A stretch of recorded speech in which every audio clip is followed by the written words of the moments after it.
প্রিয় পরীক্ষার্থীরা, এই মুহূর্তে তোমরা দেখছো WBSC টেস্ট পেপারের দেখো ভূগোলের উচ্চ মাধ্যমিক ভূগোলের সম্পূর্ণ MCQ SCQ উত্তর সহ টাইপ করে তোমাদের সামনে আমি নিয়ে এসেছি।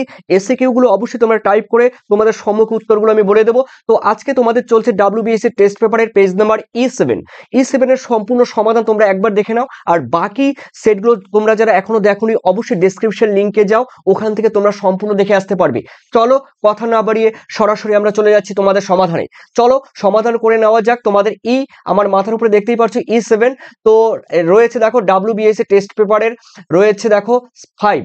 তো এই 5 এর মধ্যে রয়েছে দেখো তোমাদের সেট 5 এর মধ্যে রয়েছে, আমি প্রথমে আমি MCQ গুলো পুরো উত্তরগুলো বলে দিচ্ছি এবং কোন উত্তরটি ভুল আছে সেটাও আমি বলে দেবো। আর সেই সঙ্গে সঙ্গে তোমরাও কিন্তু আমাকে বলে দেবে একটি কোশ্চেন তোমাদের জন্য কিন্তু কমেন্ট সেকশনে তোমাদের জন্য রেখেছি। কমেন্ট সেকশনে তোমরা কিন্তু কমেন্ট করে জানাবে তার উত্তর কি হবে। চলো দেখে নেওয়া যাক। নাম্বার 1 দেখো, বহির্জাত প্রক্রিয়ায় অংশগ্রহণকারী শক্তিটি হলো কি? বহির্জাত প্রক্রিয়া কথার মানে ভূপৃষ্ঠের বাইরে যেটি কাজ করে। তো বহির্জাত সেই শক্তির মধ্যে রয়েছে দেখো অগ্নুৎপাত রয়েছে, সমুদ্র তরঙ্গ, ভূমিকম্প, আর রয়েছে কোনোটিই নয়। উত্তর কিন্তু হবে দেখো এখানে উত্তর কিন্তু হবে সমুদ্র তরঙ্গ। তার মানে B is the correct answer. আর আমার সঙ্গে সঙ্গে তোমরা দেখো শোনো, মানে দেখবে তোমাদের কিন্তু 100% তোমাদের কিন্তু মুখস্থ হয়ে যাবে। চলো আবার সেকেন্ড কোশ্চেনটি আমি বলে দিচ্ছি। দেখো, জলপিট যেখানে ভূপৃষ্ঠকে ছেদ করে সেখানে কি উৎপত্তি হয়? দেখো উত্তর কিন্তু হবে স্প্রিং বা প্রস্রবণ।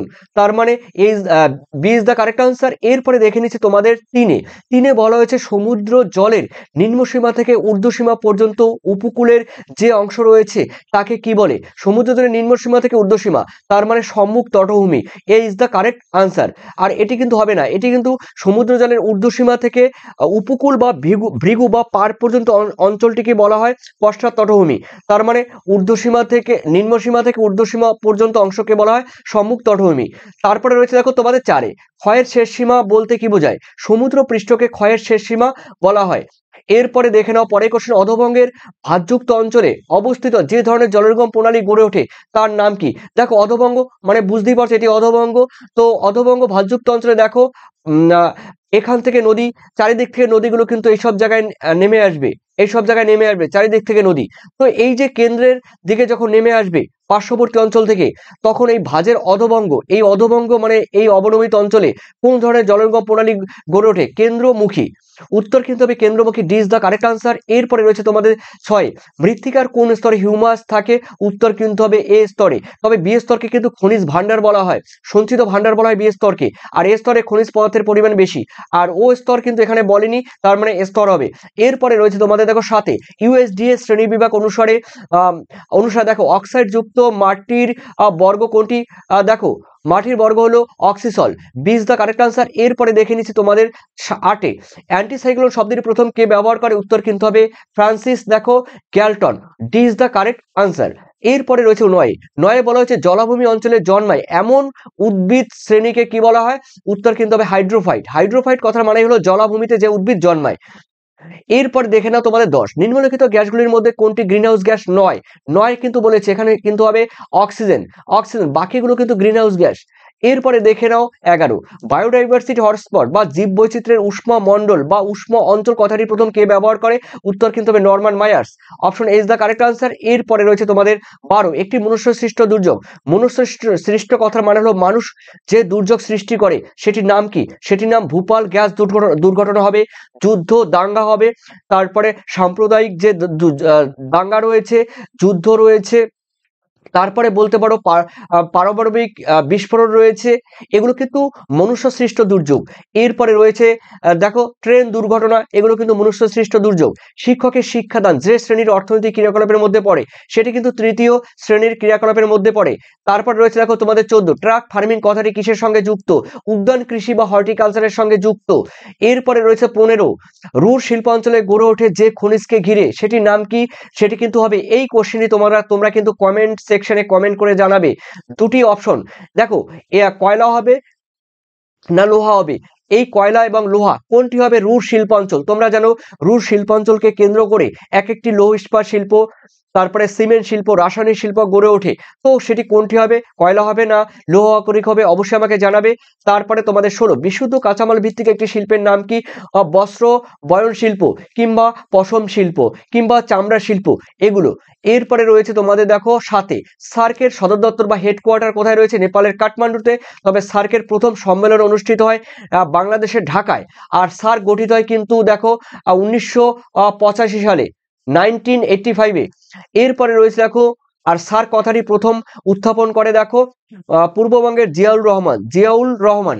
দেখো মানুষ জমির অনুপাতের ভিত্তিতে যেটি নির্ণয় করা যায় না, এখানে কিন্তু পরিব্রাজনের পরিমাণ। অপশন কিন্তু 20 দা কারেক্ট আনসার। এরপরে 14তে যোগাযোগ ব্যবস্থার গুরুত্বপূর্ণ মাধ্যম কি? ইন্টারনেট। এরপরে রয়েছে দেখো তোমাদের পলিস কথাটির অর্থ কি? নগর। দেখো মানব সভ্যতার বা মানব উন্নয়ন সূচকের বা হিউম্যান ডেভেলপমেন্ট ইন্ডেক্স HDI এর সূচকের মধ্যে প্রথম রয়েছে কিন্তু নরওয়ে র্যাঙ্ক কিন্তু ফার্স্টে রয়েছে। এরপর তোমরা চলো, তোমাদের রয়েছে এসএকিউ গুলো উত্তর আমি সম্পূর্ণ বলে দিচ্ছি। দেখো টাইপ করে তোমাদের সম্মুখে আমি উপস্থাপন করছি, চলো দেখে নেওয়া যাক। দেখো প্রথমেই তোমাদের বলে দিচ্ছি WBSC টেস্ট পেপারের 2025 সলভ রয়েছে। আর টোটাল সলভ পেতে গেলে তোমরা যারা টোটাল সলভ নিতে চাইছো, এবিটিএ এবং এই যে WBH এই টেস্ট পেপারে সম্পূর্ণ তোমরা যারা সলভ নেবে, প্লাস তোমরা যারা 100% লাস্ট মিনিট সাজেশন তোমরা যারা নেবে, অবশ্যই তোমরা কিন্তু এই নাম্বারে দেখো, এই নাম্বারে 7890404016 এই নাম্বারে হোয়াটসঅ্যাপে যোগাযোগ করবে। তবে অবশ্যই total suggestion plus ABTA WBSC test পেপারে সলভ নিতে গেলে টোটাল আমার সাজেশন সহ, অবশ্যই তোমাদের কিন্তু সাজেশন সহ নিতে হবে। 165 টাকা তোমাদের পেমেন্ট করতে হবে। তবে এই নাম্বারে আমাকে হোয়াটসঅ্যাপ করবে, যারা নেবে তারাই করবে। দেখো এরপরে রয়েছে, আর যারা নেবে না তারা অবশ্যই তোমরা মোবাইল থেকে দেখে নাও। আর যারা নেবে হোয়াটসঅ্যাপে কিন্তু সম্পূর্ণ PDF পেয়ে যাবে, একদম তোমাদের PDF হোয়াটসঅ্যাপে পেয়ে যাবে। তোমরা ডাউনলোড করে নিতে পারবে, তোমরা জেরক্স করেও নিতে পারবে। চলো রয়েছে, আর যারা নিতে পারবে না তারা অবশ্যই আমার এই ভিডিও থেকে তোমরা দেখে নাও। অবরোহণ এবং আরোহণের মধ্যে পার্থক্য কি? দেখো অবরোহণ প্রক্রিয়ায় ক্ষয়ের মাধ্যমে উঁচু ভূভাগের উচ্চতা হ্রাস পায় বা কমে যায়। আর আরোহণের ফলে সঞ্চয় কার্যের ফলে নিচু ভূভাগ কি হয়? ভরাট হয়ে উঁচু হয়ে যায়। উৎসন্দ জল কাকে বলে? দেখো আগ্নেয়গিরির অগ্নুৎপাতের সঙ্গে যে জল বেরিয়ে আসে তাকে উৎসন্দ জল বা ম্যাগনেটিক জল বলা হয়। উর্মিভঙ্গ কাকে বলে? দেখো গভীর সমুদ্র তরঙ্গ উপকূলের অগভীর সমুদ্রে এসে যখন কুণ্ডলী আকারে ভেঙে পড়ে তখন তাকে উর্মিভঙ্গ বলে। দেখো কোরাল ব্লিচিং কি? দেখে নাও, পৃথিবীর গড় তাপমাত্রা বৃদ্ধিজনিত কারণে প্রবালের স্বাভাবিক বর্ণ পরিবর্তিত হয় বা বিবর্ণ হয়ে যায়, সাদা হওয়ার ঘটনাকে কোরাল ব্লিচিং বলা হয়। তারপরে দেখো তোমরা last minute suggestion MCQ SCQ broad question answer সহ তোমরা 2025 সালের জন্য পাচ্ছ। এবিটিএ WBSC টেস্ট পেপারে সম্পূর্ণ সলভ পাচ্ছ। তোমরা যারা নেবে অবশ্যই হোয়াটসঅ্যাপে এই নাম্বারে যোগাযোগ করবে। যারা নেবে তাদের কিন্তু 165 তোমাদের পকেট থেকে কিন্তু বের করতে হবে। অবশ্যই তোমরা কিন্তু গার্জেনের সঙ্গে যোগাযোগ করতে পারো। এরপরে 3 রয়েছে নদীর স্বাভাবিক ক্ষয়চক্র কাকে বলে?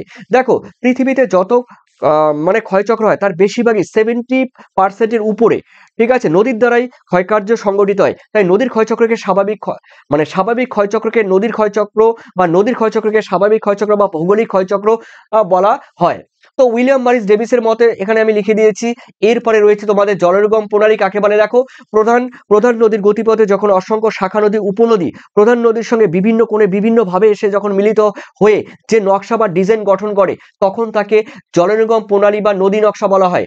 এরপরে নিক বিন্দু বা নিক পয়েন্ট কাকে বলে? দেখো পুনর্জীবন লাভের ফলে নদীর দৈর্ঘ্য বরাবর গতিপথে যে বিন্দুতে উচ্চ উপত্যকার পুরানো মৃদু ঢালের সঙ্গে নিম্ন উপত্যকার নতুন খাড়া ঢালের সংযোগ স্থলে যে খাসকাটা অঞ্চল তৈরি হয় তাকে কিন্তু নিক বিন্দু বলা হয়। আর নিক বিন্দু অঞ্চলে কিন্তু জলপ্রপাত গড়ে ওঠে। মৃত্তিকার ক্যাটেনা দেখো অনেকবার হয়েছে। দেখো অঞ্চলে পর্বতের ঢালে আমি কি বলবো? দেখো পার্বত্য অঞ্চলে এখানে বলবো পার্বত্য। দেখো পার্বত্য অঞ্চলের দেখো পার্বত্য অঞ্চলে পর্বতের ঢালের উচ্চ উপত্যকা থেকে, মানে পর্বতের ঢালের এই উচ্চ উপত্যকা থেকে একদম নিম্ন পর্যন্ত বিভিন্ন অংশে মৃত্তিকার যে পরিলেখের যে পর্যায়ক্রমিক পরিবর্তন লক্ষ্য করা যায় তাকে মৃত্তিকার ক্যাটেনা বলে। অর্থাৎ পার্বত্য অঞ্চলের ঢালের উচ্চ অংশ থেকে একদম উপত্যকা পর্যন্ত দেখো অনুভূমিকভাবে কি হয়, মৃত্তিকার এক একটা জায়গায়, মানে মৃত্তিকার পরিলেখের এক একটা জায়গায় পরিবর্তন লক্ষ্য করা যায়, তো একে মৃত্তিকার ক্যাটেনা বলা হয়। দেখো এরপরে রয়েছে তোমাদের এলুভিয়েশন এবং ইলুভিয়েশনের মধ্যে পার্থক্য কি। এই কোশ্চেনটি 3 নম্বরে দেওয়ার কথা, কিন্তু টেস্ট পেপারে কেন যে 1 নম্বরে দিয়েছে আমি বলতে পারবো না, তবে এটি কিন্তু তোমাদের 3 মার্কসের কোয়েশ্চেন। এলুভিয়েশন দেখো যে প্রক্রিয়ায় মাটির উপরের স্তর খনিজ শূন্য হয়ে পড়ে সেটি হলো এলুভিয়েশন। আর ইলুভিয়েশন যে প্রক্রিয়ায় মাটির নিচের স্তর খনিজ সমৃদ্ধ হয় সেটি হলো ইলুভিয়েশন। এলুভিয়েশন মৃত্তিকার এ স্তর গঠন করে, তোমরা লিখে দিতে পারো ইলুভিয়েশন মৃত্তিকার বি স্তর গঠন করে। এলুভিয়েশন বৃষ্টিপাতের উপর নির্ভর করে। ইলুভিয়েশনের প্রকৃতির উপর নির্ভর করে কিন্তু ইলুভিয়েশন। ঠিক আছে, এরপরে রয়েছে সীমান্ত বা ফ্রন্ট কাকে বলে। দেখে না, দুটি ভিন্নধর্মী বায়ুপুঞ্জের, মানে উষ্ণ বায়ুপুঞ্জ এবং শীতল বায়ুপুঞ্জের সামনের অংশ বা সীমানাকে সীমান্ত বলা হয়। দেখো এরপরে রয়েছে খরা মোচনকারী উদ্ভিদ কাকে বলে, উদাহরণ দাও। দেখো কাকে বলে আমি বললাম না, শুধু এখানে উদাহরণ দিয়ে দিয়েছি। দেখো শিয়াল কাটা, বননীল, ক্যাসিয়া, তারপরে বোরাজিনেমি, তারপরে কম্পোজিটি, তারপরে গ্রামিনী, এগুলো কিন্তু দেখো খরা মোচনকারী। দেখো ডট স্ক্যাপিং এর উদাহরণ। ঠিক আছে, এরপরে রয়েছে তোমাদের মৌসুমী বিস্ফোরণ কাকে বলে। দেখো আমি বলে দিচ্ছি মৌসুমী বিস্ফোরণ, তোমরা ভারতের ম্যাপ দেখতেই পারছো। এই ভারতের ম্যাপে দেখো দক্ষিণ পশ্চিম বলবে গ্রীষ্মকালে বা জুন জুলাই মাসে দক্ষিণ পশ্চিম দিক থেকে আগত, ঠিক আছে, মৌসুমী বায়ু যখন সারা ভারতবর্ষে কি হয় বলতো, নিম্নচাপের জন্য সারা ভারতবর্ষে কি হয়, বজ্রবিদ্যুৎ সহ মুষলধারে বৃষ্টিপাত সংঘটিত হয়, একে মৌসুমী বিস্ফোরণ বলা হয়। এরপরে রয়েছে দেখো ইকোটন, দুটি বাস্তুতন্ত্রের সংযোগস্থল বরাবর অঞ্চলকে ইকোটন বলা হয়। যেমন পুকুরের পাড়ের বাস্তুতন্ত্র হলো, মানে পুকুরের পাড়ের যে অঞ্চলটি রয়েছে সেটি হলো ইকোটনের উদাহরণ। মানে পুকুরের পাড়, মানে পুকুর, আমি কি বলছি, পুকুর মানে পন্ড, পুকুর এবং স্থলভাগের বা পাড়, পুকুর এবং পুকুরের পাড় বরাবর যে অঞ্চলটি রয়েছে সেই অঞ্চলটি হলো ইকোটন। ঠিক আছে, মানে তার মানে দুটি বাস্তুতন্ত্রের সংযোগস্থল বরাবর অঞ্চলকে বলা হয় ইকোটন। তো উদাহরণগুলো আমি দিয়েছি, তোমরা দেখে নিতে পারো। এরপরে রয়েছে বায়োস্ফিয়ার রিজার্ভ কাকে বলে, বা বায়োস্ফিয়ার মানে জীবমণ্ডল সংরক্ষণ কাকে বলে। দেখো যেখানে কোনো বিপন্ন প্রজাতি বা গোষ্ঠীর প্রাণী অথবা উদ্ভিদকে তাদের জীবন ধারা অনুসারে সুদীর্ঘকাল ধরে সুরক্ষিত করা হয় তাকে বায়োস্ফিয়ার রিজার্ভ বা জীবমণ্ডল সংরক্ষণ অঞ্চল বলে। তো দেখো যেমন সুন্দরবন অঞ্চলের জীবমণ্ডল সংরক্ষণ অঞ্চল এর উদাহরণ। তারপরে দুর্যোগ এবং বিপর্যয়ের মধ্যে পার্থক্য কি, এটি কিন্তু 3 নম্বরে কোশ্চেন। তো দেখো 1 নম্বরে কেন দিয়েছে আমি জানি না।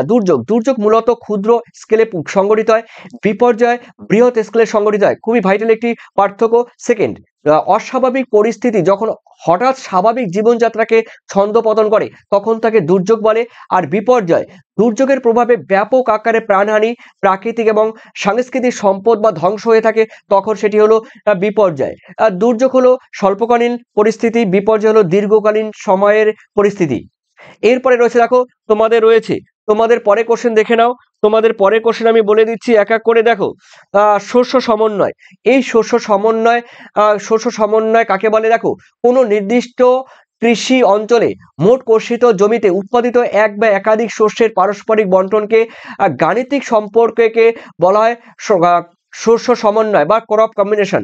ঠিক আছে, এটি জেসি উইভার প্রথম এই ক্রপ কম্বিনেশন কথাটি ব্যবহার করে। অতি জনাকীর্ণতা কাকে বলে। দেখো ওভার পপুলেশন, কোনো দেশ বা কোনো অঞ্চলের জনসংখ্যা যদি প্রাকৃতিক এবং সাংস্কৃতিক সম্পদের তুলনায় বেশি হয় তখন তাকে অতি জনাকীর্ণতা বা ওভার পপুলেশন বলা হয়।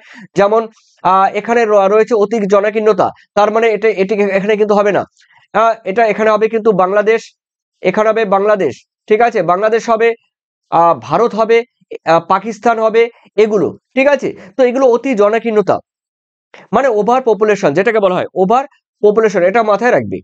ঠিক আছে, অতি জনাকীর্ণতা।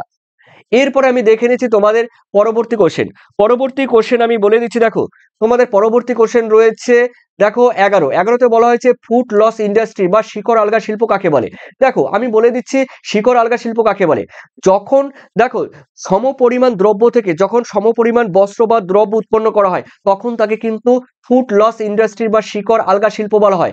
মানে এই কার্পাস বয়ন শিল্পকে শিকড় আলগা শিল্প বলা হয়, তার কারণ এই কার্পাস বয়ন শিল্প যে কোনো জায়গায় যে কোনো পরিস্থিতিতে কিন্তু গড়ে উঠতে পারে। তুমি যদি মনে করো বাজারের কাছে কার্পাস বয়ন শিল্প গড়ে উঠবে, সেখানে গড়ে উঠতে পারে। তুমি যদি মনে করো যেখানে মাঠের মধ্যে নিয়ে যাবে, সেই মাঠের মধ্যেও কিন্তু এই কার্পাস বয়ন শিল্প গড়ে উঠতে পারবে। তার মানে কার্পাস বয়ন শিল্পকে শিকড় আলগা শিল্প বলা হয়।